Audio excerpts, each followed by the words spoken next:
saludar y comunicarme nuevamente con ustedes a través de este medio.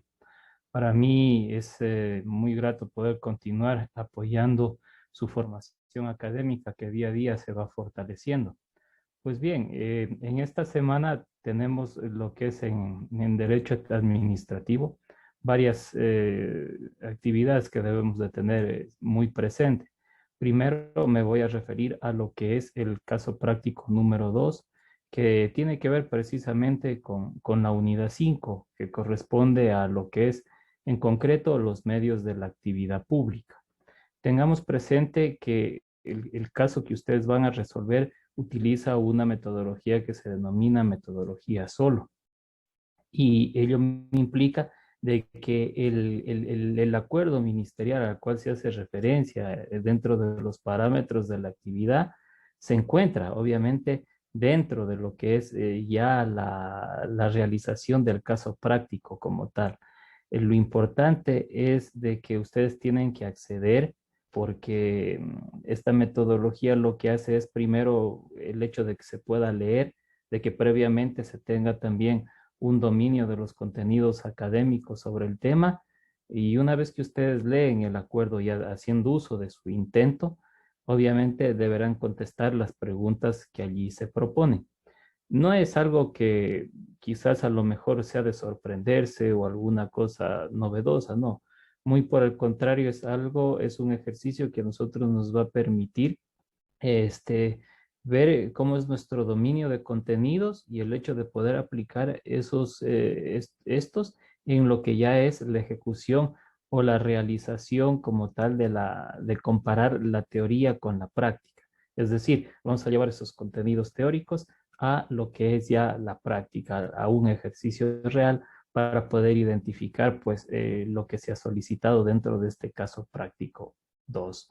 En ese sentido, también no preocuparse porque disponen de un tiempo prudencial para poder hacer la lectura, la con calma, para que la vayan haciendo y para que también puedan ir contestando las preguntas que se proponen. En ese sentido, pues van a ver que no es nada complejo, no es nada del otro mundo, pero sí requiere de que ustedes hayan leído y hayan revisado detenidamente lo que son estos contenidos.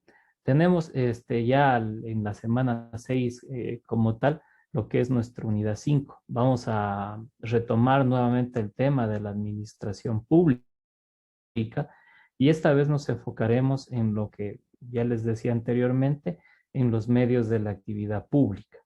Es decir, en aquellos requerimientos, en aquellas necesidades que requiere la administración pública para poder cumplir sus competencias. Nosotros debemos tener presente dos cosas muy puntuales. Primeramente, de que la administración pública para funcionar necesita de dos grandes brazos. Uno de estos brazos es los medios de la actividad pública y por otro lado lo que son las actuaciones administrativas, ¿sí? Por medios de la actividad pública nosotros debemos de entender que son todos aquellos insumos, medios, formas a través de los cuales la administración actúa para poder cumplir sus competencias. Y lo que son las actuaciones administrativas se enfocan en lo que es la expresión de la voluntad jurídica de las mismas, de las administraciones públicas. Pero claro, para ello, para topar este último tema, vamos a enfocarnos en la unidad 6, pero ya propiamente en lo que es los contenidos del segundo bimestre. Pero es importante que ustedes entiendan ese contexto, ¿sí? De que así como necesita medios, también necesita realizar actuaciones y obviamente esos medios me sirven para poder ejecutarlas, para poder materializar estas actuaciones administrativas. Un segundo punto también que debemos de tener muy presente y que siempre tenemos que precisarlo, radica en el hecho de que esta parte de la asignatura o esta unidad en concreto es sumamente amplia. Quizás en el tiempo que tengamos no podamos cubrir todos los contenidos, pero sí quiero tratar de condensar y quiero llevar lo que son las ideas principales de cada uno de los temas a fin de poder tratarlos en el tiempo que me corresponde. Sin más novedades, pues vamos a avanzar en este sentido. Los medios de la actividad administrativa, hoy en día debemos enfocarlos desde tres puntos de vista, desde tres visiones. Primeramente, lo que es la función pública, es decir, el personal, las personas que laboran para la administración pública. En segundo lugar, el tema de los bienes públicos. Se necesita de bienes públicos para que las administraciones públicas puedan cumplir con su labor. Y finalmente, otro tema que es relevante, el tema de los servicios públicos, que obviamente nosotros estamos acostumbrados a verlos y obviamente somos los primeros beneficiarios de ellos. Entender que desde que le aparece en el tema de los derechos humanos, los de tipo social, también empieza, ¿no? Ese trabajo por parte del Estado para poder brindarlos. Sí, debemos de entender que entre estos derechos sociales se encuentra, por ejemplo, la educación, la salud, el acceso a los servicios básicos o servicios públicos, eh, que obviamente ya son considerados como un derecho fundamental, como un derecho humano. Entonces, miren, la importancia que radica también este punto, ¿no? El punto en donde la administración pública también se convierte en una prestadora de servicios básicos, de servicios públicos como los conocemos en nuestro medio. Vamos a ver. El primer punto es la función pública y habíamos dicho del mismo de que era o que corresponde a todo lo que es el personal o las personas que laboran dentro de la administración pública. Debemos dejar a un lado, por ejemplo, el tema de recursos humanos. ¿Por qué? Porque es un tema que suena también grotesco y que a la persona que labora dentro de la institución la convierte simplemente en una mera parte de algo más grande, ¿sí?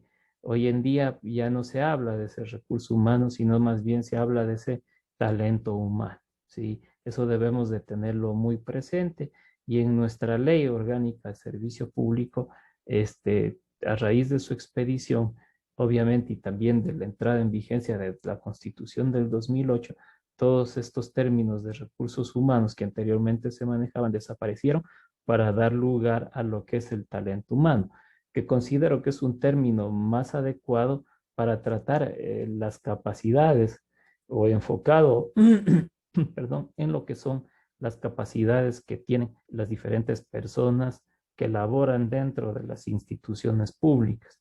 Es muy importante tener en cuenta esta situación, ¿sí? De que ya no podemos usar hoy en día el término recursos humanos, sino que hacemos de uso del término talento humano.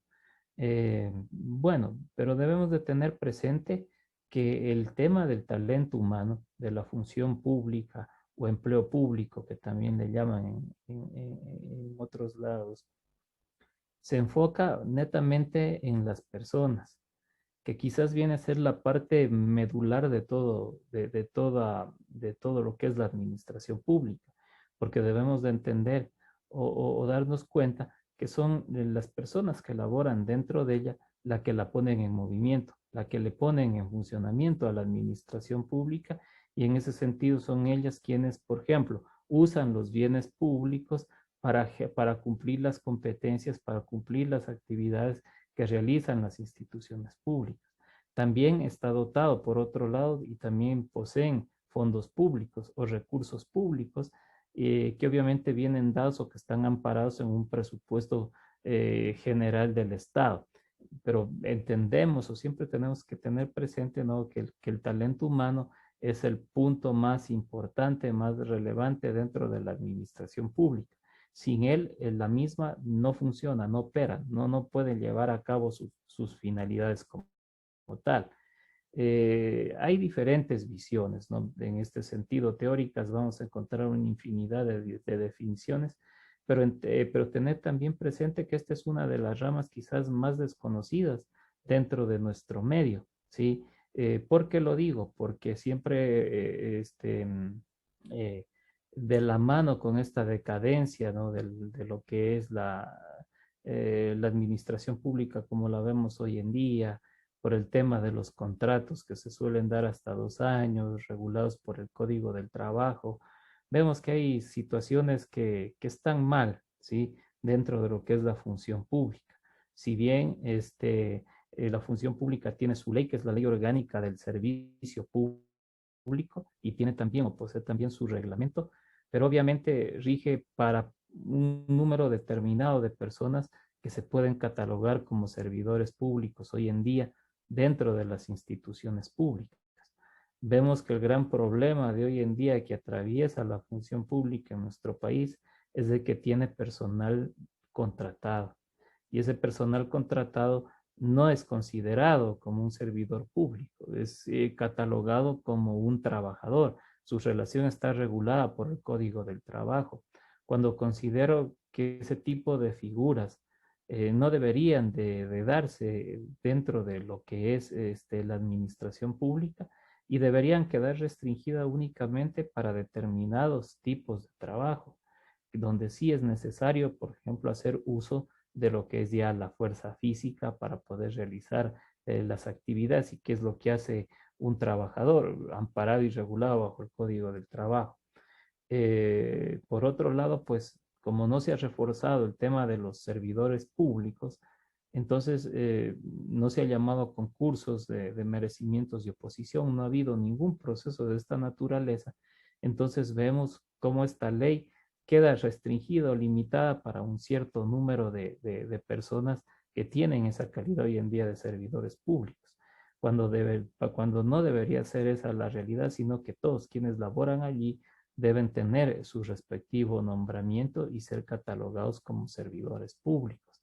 Eso también dice mucho de la autoridad, quién está a la cabeza de todo ello, quién es el que debe tener las ideas muy claras en cuanto a lo que es el personal, porque no solamente es tenerlo, sino también el hecho de poder formarle, capacitarle, pero si yo no tengo, ¿no? Una persona, o si yo tengo una persona, más bien contratada por 2 años, y acaba ese contrato y me toca empezar de cero porque tendré que volver a contratar a otra persona.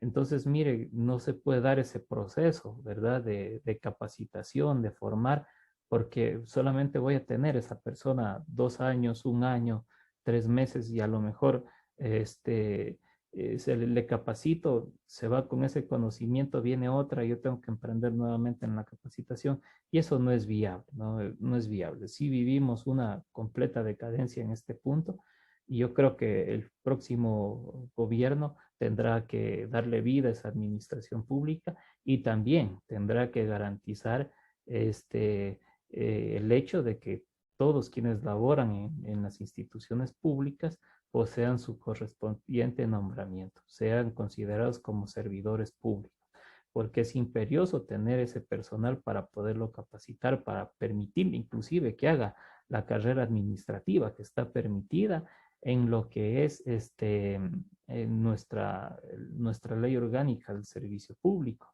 y como también se lo hace en diferentes países del mundo. Entonces debemos tener muy presente este punto en cuanto a lo que es la función pública.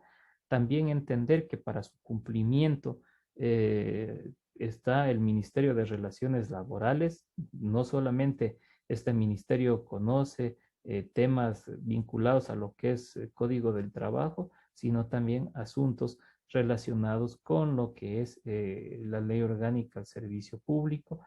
Ahí se tiene un registro, se tiene un sistema en donde se hacen los debidos seguimientos del caso. Por ejemplo, cuando se tiene sumarios administrativos, que es una parte en donde se le sanciona al servidor público por faltas cometidas dentro de su trabajo. Estas faltas pueden ser leves, graves, y sus sanciones van desde un llamado de atención verbal hasta lo que es la destitución. Y obviamente juegan un rol también muy importante en lo que es cada institución pública, lo que son las unidades de administración del talento humano. Juegan un rol también muy importante dentro de lo que es la función pública. Sobre este tema es muy amplio, es muy extenso. He colocado en lo que es el anuncio académico de la presente semana, tanto la Ley Orgánica del Servicio Público como su reglamento general, para que ustedes lo puedan leer, puedan empaparse de qué es lo que consiste la, la norma como tal. Y ahí vamos a ver, ¿no? Que esta norma está hoy en día sustentada en ciertos principios que están enfocados a la atención de la persona, que están enfocados también al mejoramiento del talento humano en nuestro país, que tiene o me indica la forma en cómo la persona se puede convertir en servidor público, cómo accede al mismo. También dentro de esta norma tenemos sus derechos, sus obligaciones, tenemos la parte de lo que es el sumario administrativo, el tema de las faltas, el tema de sus sanciones. Tenemos el tema también de lo que es las escalas que rigen dentro del sector público. Tenemos también el tema de lo que es de estas unidades de administración del talento humano, del rol que juega el Ministerio de Relaciones Exteriores, el hecho de los servidores públicos también reclamar sus derechos como tal.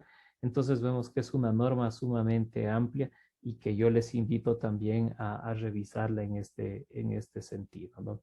El tiempo nos falta. En un tema, solamente en la parte de principios, nos podemos quedar, ¿no? Hablando in extenso, pero la idea es también cubrir las otras temáticas que se tiene en la unidad. También debemos tener muy presente en este punto de la función pública que quizás el término correcto para, para denominarla sea servicio civil y carrera administrativa, ¿sí? Ese es el término genérico, general, que se suele usar en lo que es la práctica. En otros países se habla, ¿no? De ese servicio civil y carrera administrativa para hacer alusión a las personas que laboran para el Estado, ¿sí? Eso también el tema de función pública tiene diferentes acepciones dependiendo del país en donde vamos. Y es muy rico encontrar todo ese conjunto de denominaciones o cómo lo cataloga. Inclusive en un punto se habla de empleo público, que también es un término muy interesante.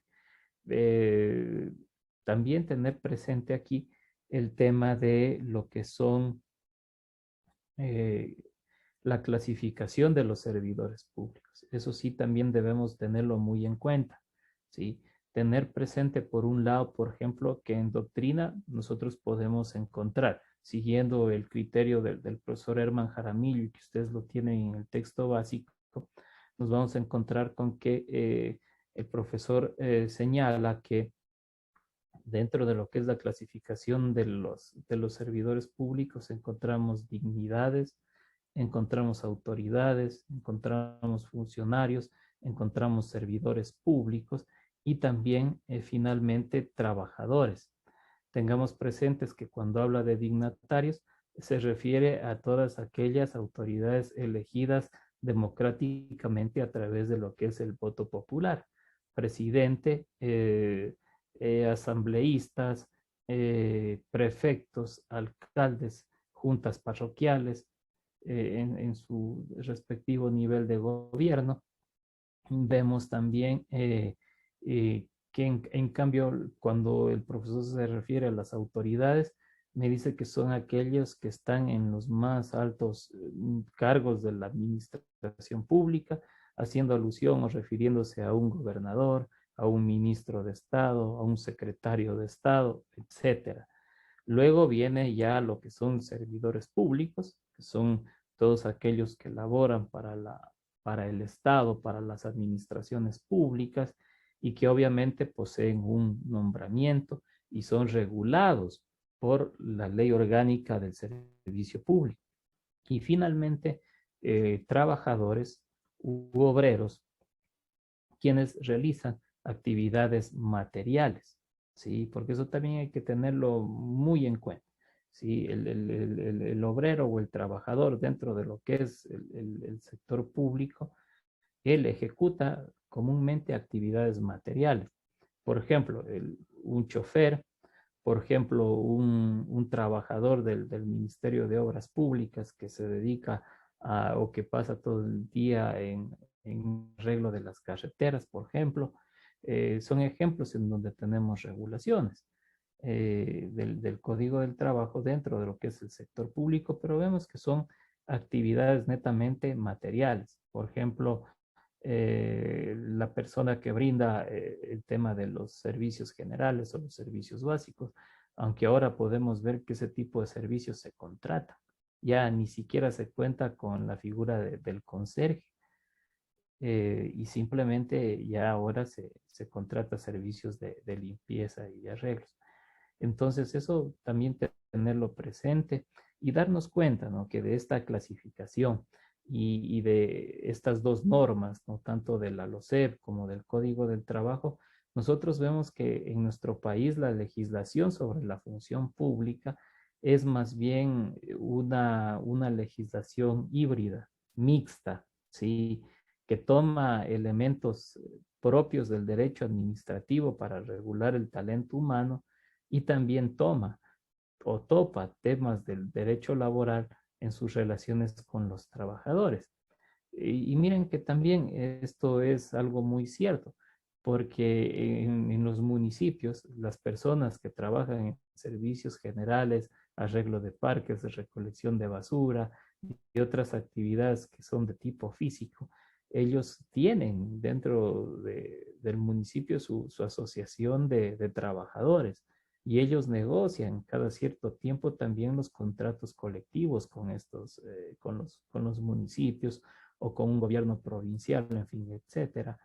Y nosotros podemos ver, ¿no? Que la figura también del Código del Trabajo, lo que son el derecho a asociarse, está también presente en nuestro medio y está presente también en la vida pública. Nosotros como abogados, el momento en que entremos a trabajar en el sector público, siempre tendremos que hacer esta distinción, saber quiénes están amparados bajo la Ley Orgánica del Servicio Público, la LOCEP, y quienes están amparados por el Código del Trabajo. Esto es muy importante, ¿no? Para poder entender y también catalogar y decir, bueno, esta persona es un servidor público y esta otra persona es un trabajador. Son dos regímenes jurídicos completamente diferentes, ¿sí? Mientras la LOCEP trae sus propias reglas, el Código del Trabajo las suyas, y nunca se topa, nunca se encuentra. Hay un respeto, se podría decir, entre estas dos normas, en el sentido de que cada una de ellas regula a los suyos. Pero es muy importante también ya en la práctica poder determinar estos temas que son trascendentales, porque muchas de las veces, especialmente abogados jóvenes o algún abogado que desconoce del tema, puede tranquilamente presentar un sumario administrativo a un trabajador cuando no lo puede hacer, o presentar un despido intempestivo a un servidor público cuando él no tiene esa categoría ni está regulado bajo el Código del Trabajo. Entonces, de ahí la importancia, miren, de poder diferenciar el tema de las personas que están contratadas hoy en día dentro de la administración pública. Están realizando labores intelectuales propias, ¿sí? De un servidor público. Estas personas tuvieron que haber ingresado a través del respectivo concurso de merecimientos y oposición, pero no se han realizado y están realizando actividades de tipo intelectual regulados bajo lo que es la figura del Código del Trabajo en calidad de empleados. Entonces, miren, qué complejo se torna la cosa. Entonces, también allí, en ese momento, ¿qué norma voy a aplicar? ¿No? Tengo que ser claro, pues, y algunos aplicarles, pues, lo que es el código del trabajo, si no poseen o no tienen su nombramiento. Esas son las dificultades que veo hoy en día y que se tiene ya en el ejercicio de la profesión. Y son situaciones que todavía las seguiremos viendo hasta que venga el nuevo gobierno y ver qué propuesta tiene para el mejoramiento en general ¿no? Y para hacer una reingeniería amplia de lo que es la función pública. Entonces, tenerlo muy presente. Yo creo que también hay otro aspecto en lo que es la función pública, que es sus prohibiciones, entre ellos lo que es el nepotismo y lo que es también el pluriempleo, que son prohibiciones fuertes dentro de nuestro país que están a nivel constitucional y legal inclusive. El nepotismo que consiste en el hecho de que una persona es la autoridad nominadora, es la que puede colocar o puede decidir a qué personas colocar en los diferentes cargos, y hay una prohibición, ¿no? Por mandato constitucional y legal, en donde me señala que no podrán ser, ¿no es cierto? O la autoridad nominadora no podrá colocar en cargos a sus familiares hasta el cuarto grado de consanguinidad y segundo de afinidad, con el ánimo de evitar pues situaciones o actos de corrupción. En ese sentido también la administración pública se blinda para poder evitar este tipo de situaciones. Y el pluriempleo, que es el hecho de tener o ejercer más de dos empleos públicos al mismo tiempo, con excepción, claro está, de lo que es la docencia universitaria, pero se la podrá ejercer fuera de los horarios que están establecidos para poder.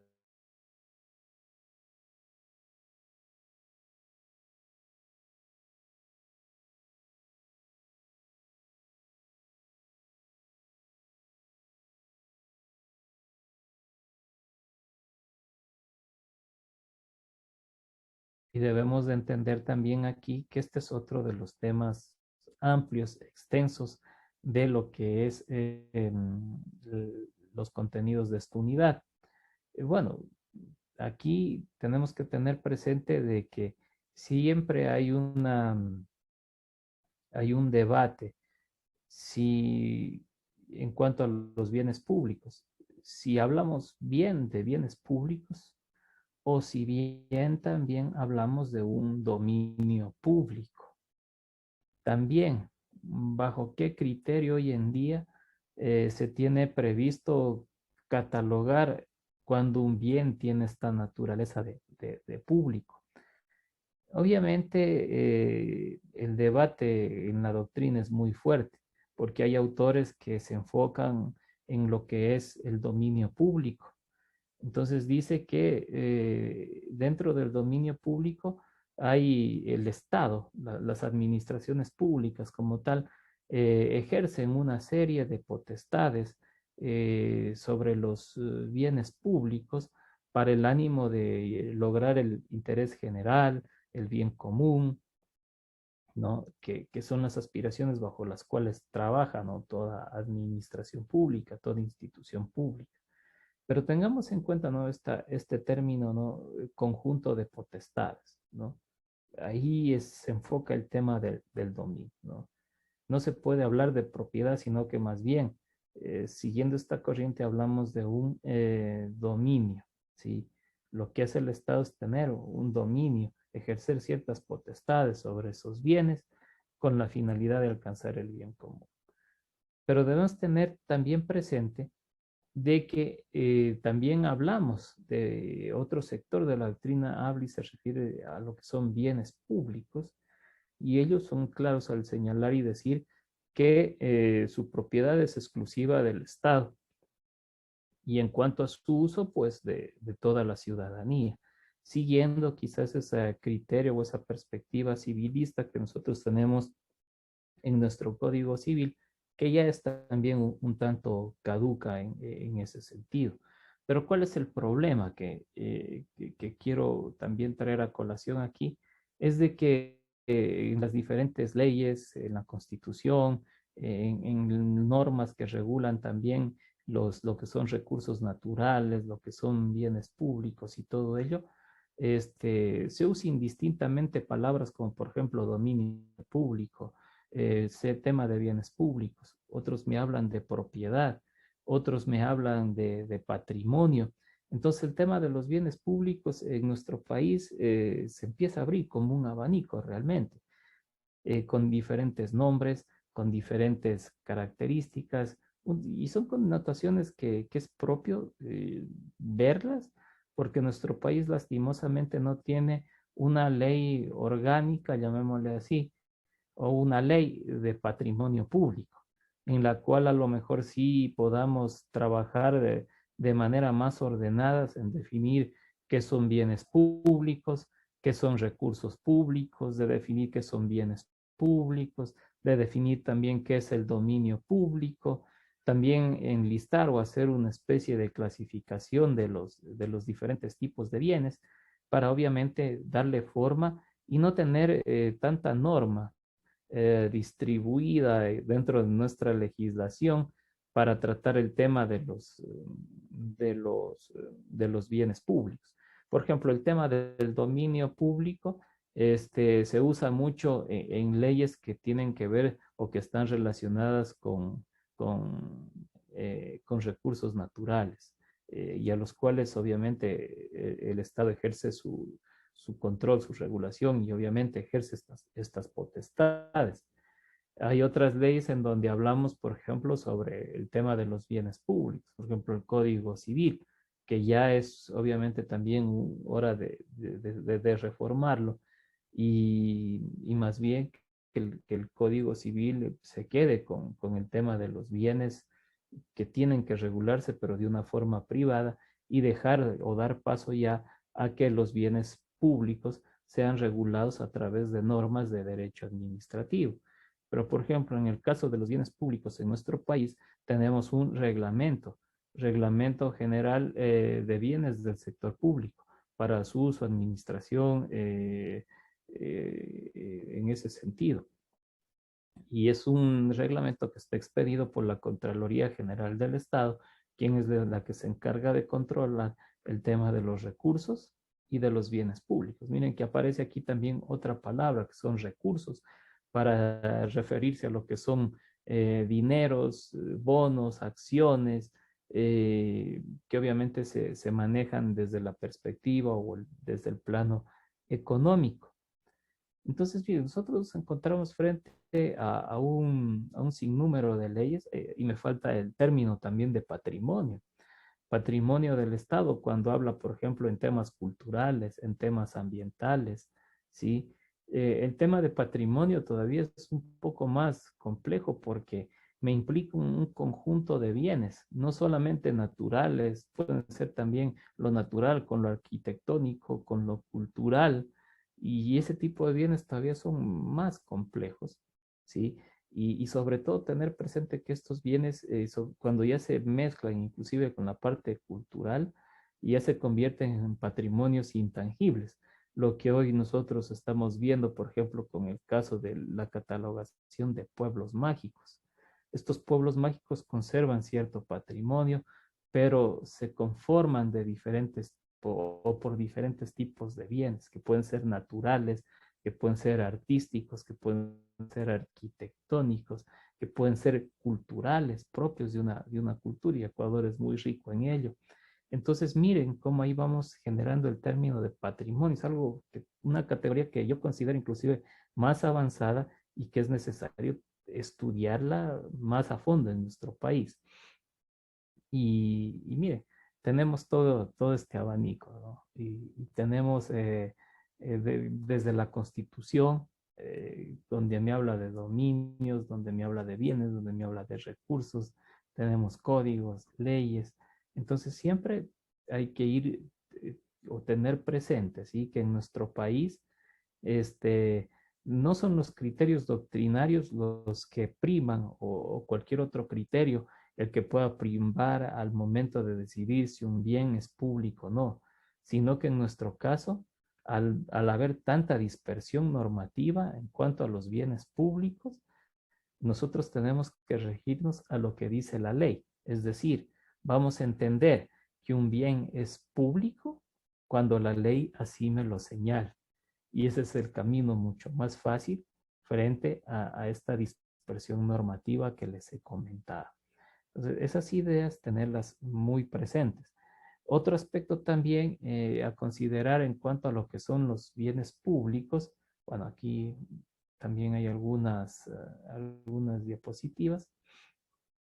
Eh, debemos de tener también presente, bueno, esto ya lo tratamos, también debemos de tener presente en este punto de los bienes públicos, en el sentido de que estos también tienen ciertas características jurídicas, su irrenunciabilidad, su intangibilidad, su dominio público, su inembargabilidad, que son temas que son fáciles de entender. Ustedes también ya han estado familiarizados al haber tomado el Código el Derecho Civil 2, el que se refiere a todo lo que es bienes. Ahí se empieza a hacer una primera clasificación de entre bienes públicos y privados y qué características tienen los bienes públicos. Entonces vamos a encontrarnos, ¿no?, con esta parte, ¿no? Que el Estado no puede renunciar a ellos, que no están en venta, no son, eso, a ver, son inajenables, son imprescriptibles, no se los puede adquirir por prescripción. Entonces, tener siempre esto muy, muy presente. Es un tema que es fácil, ustedes simplemente leyéndolo lo van a tener. Eso en ese punto. También tenemos algo que se me estaba escapando también, es el hecho de que a nivel internacional también existe reconocimiento de dominio público estatal para el tema, por ejemplo, de las islas y para el tema del mar territorial.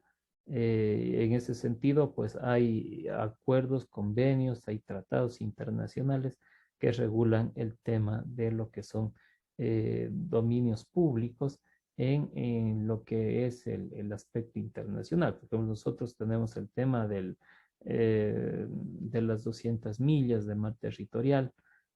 Dentro de estas 200 millas está también Galápagos. También tenemos un territorio en la Antártida, ¿sí? También tenemos nuestro espacio dentro de la órbita geoestacionaria, y son reconocimientos también a nivel internacional y en donde todos los países se han beneficiado, ¿no?, de los territorios. Por eso nosotros también tenemos una base de experimentación en la Antártida. En, y eso se debe también a este punto, a estos tratados y convenios internacionales para disfrutar de estos espacios, ¿no? Y de este dominio público que se hace.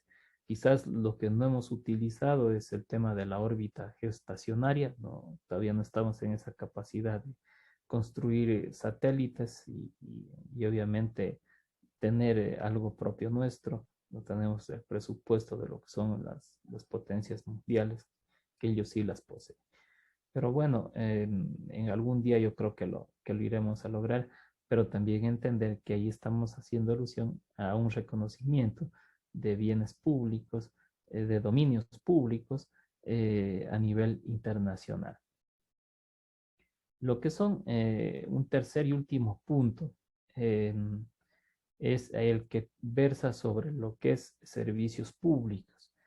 Debemos siempre entender que los servicios públicos derivan de lo que son los derechos sociales en cuanto a lo que son derechos humanos y derechos fundamentales.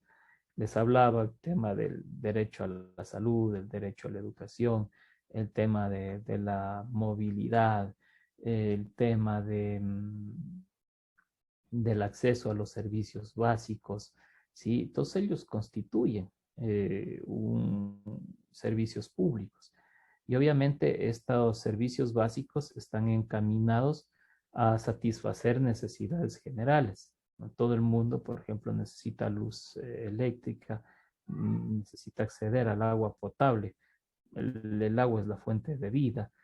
Y obviamente es necesario satisfacer esas necesidades generales, ¿no? Y en forma obligatoria, de manera continua.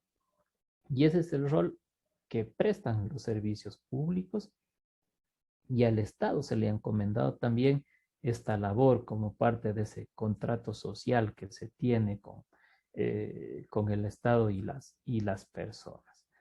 Obviamente debemos de entender que hay ciertos tipos de servicios en los cuales podrán ser gratuitos, ¿no? Llamémoslo así, son facultativos como tal, no existe la necesidad de cobrar, como por ejemplo el tema del derecho a la salud, ¿no? Cuando voy a que me atiendan en un hospital, o cuando voy a una escuela pública, ¿sí? No debo yo de pagar. Pero, por ejemplo, sí tengo, por otro lado, servicios públicos onerosos. Obviamente, yo debo de pagar todos los meses la luz, el agua, ¿no? La telefonía, y eso lo hago a través de una tasa o de una contribución especial de mejoras o a través de lo que comúnmente se conoce como tributos, ¿sí? Que es el tema de que yo pago por la prestación del servicio. Obviamente debemos tener presente que cuando hablamos de los servicios públicos, estamos más vinculados, antes que hablar de la figura del gobierno central o de la administración central, estamos más vinculados a lo que es el plano municipal, ¿sí? En cuanto a lo que son prestaciones de servicios públicos, estamos más vinculados a nuestra entidad local como tal. Y ustedes ven que, por ejemplo, los municipios tienen esa capacidad de crear empresas públicas. En casi todos los municipios del país hay su empresa municipal de agua potable y a través de ella brindan el servicio. Hay municipios en donde tienen a su cargo también el tema de la energía eléctrica, la prestación del servicio de luz eléctrica. Se paga, por ejemplo, por un alumbrado eléctrico también, ¿no? Entonces, vemos cómo va, ¿no? Hay también municipios que se han hecho cargo del tema de lo que es telefonía pública fija, ¿sí? Eh, y vemos cómo el municipio tiene un rol muy fuerte dentro de lo que es la prestación de servicios públicos. Obviamente la Constitución dice, y en este sentido también parece interesante para salir de esa figura de la privatización, que muchas de las veces ha caído en manos privadas y el que ha perdido es el Estado, y luego esas empresas privadas se lavan las manos y devuelven la gestión de estos servicios públicos nuevamente al Estado, señalando de que no hay las condiciones. Hemos vuelto con la Constitución del 2008 a un estado en donde es la misma Constitución la que me señala que el Estado y los gobiernos autónomos descentralizados están en la obligación de prestar los servicios públicos. Es que solamente por excepción, ¿sí? Se los dará a una persona privada, ¿sí? O a una empresa privada, que también el Estado, los gobiernos autónomos descentralizados tienen la potestad de crear empresas públicas para la prestación de servicios básicos. Entonces ahí tenemos el ejemplo, por ejemplo, de lo que son las empresas municipales de agua potable.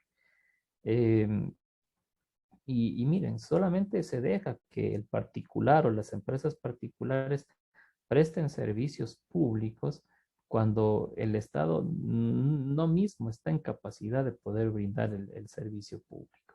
Entonces eso también tener presente que cuando me encuentro con una figura de este tipo, ¿no? Una prestación de servicios públicos de manera excepcional, cuento con figuras jurídicas como por ejemplo la concesión, las licencias, los permisos, para yo poder delegar, ¿no? O para que el Estado o un municipio pueda delegar esas actividades relacionadas con servicios públicos a una empresa particular.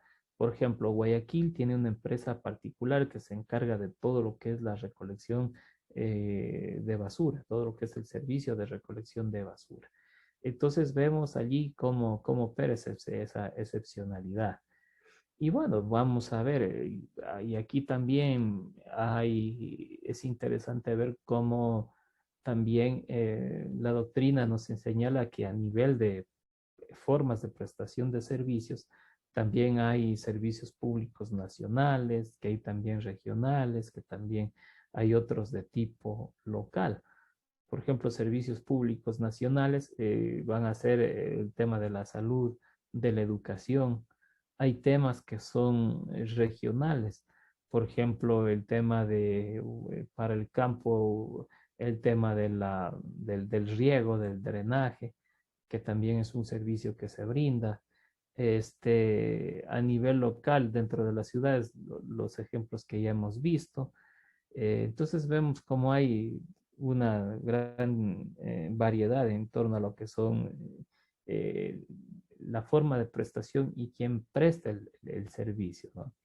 Que resulta también muy interesante. Sin embargo, hay una situación que también hay que destacar, de que a pesar de que los servicios públicos son un tema muy importante en nuestros días, tampoco tenemos una legislación unificada en esta parte que permita trabajarlos de una mejor manera, entenderlos también desde una perspectiva legal, sino que, claro, para el sector eléctrico se tiene su norma, para el sector de telecomunicaciones su norma, para el sector de lo que son servicios básicos, sus empresas públicas, se regula el bien por allí, porque se va directamente a lo que es su explotación, su gestión y todo ello.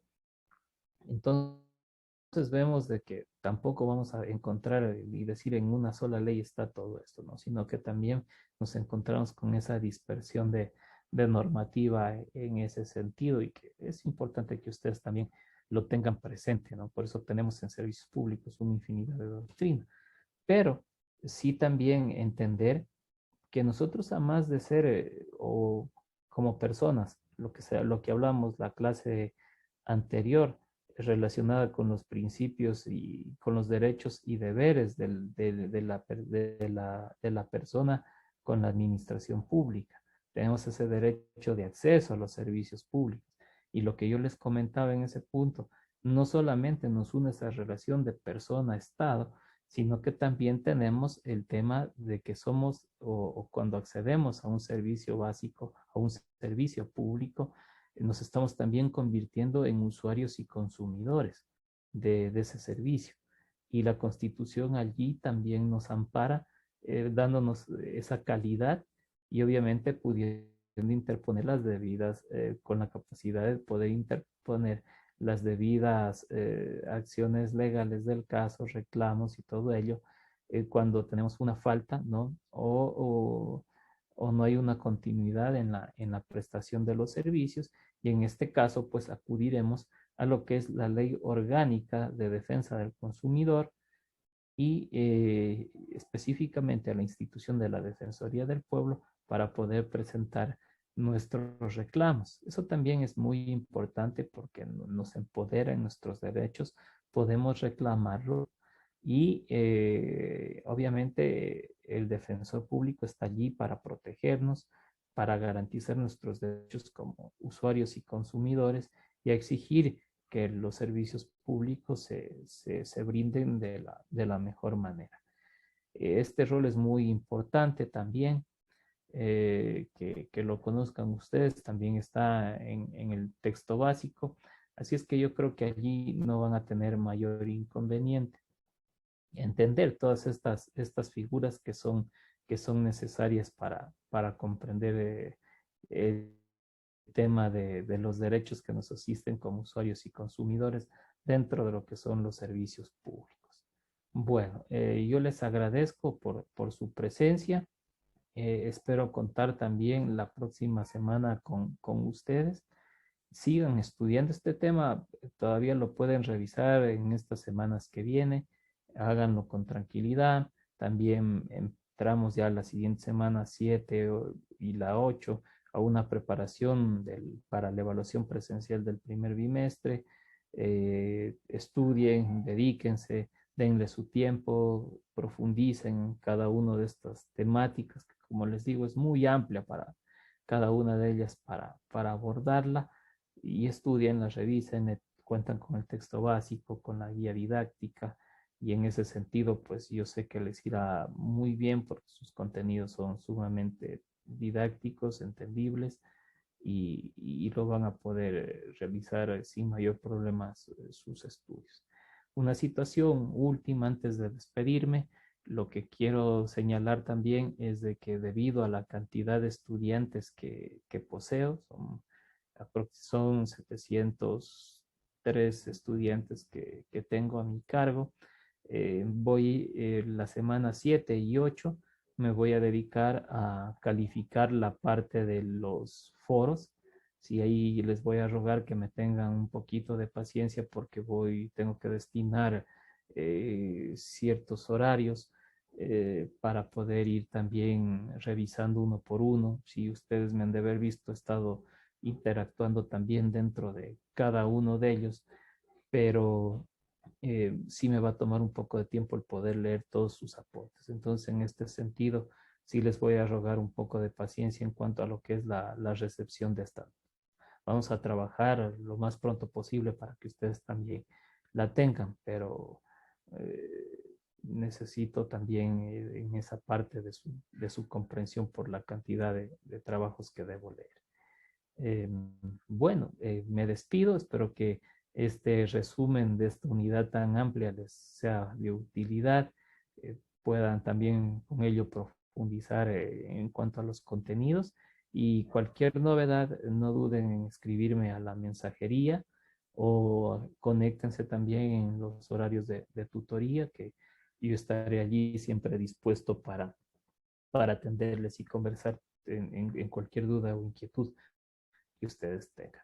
Cuídense mucho, recuerden que son importantes para ustedes, para sus familias, ¿no? Y tenemos que seguir siendo resilientes ante esta pandemia que aún seguimos viviendo.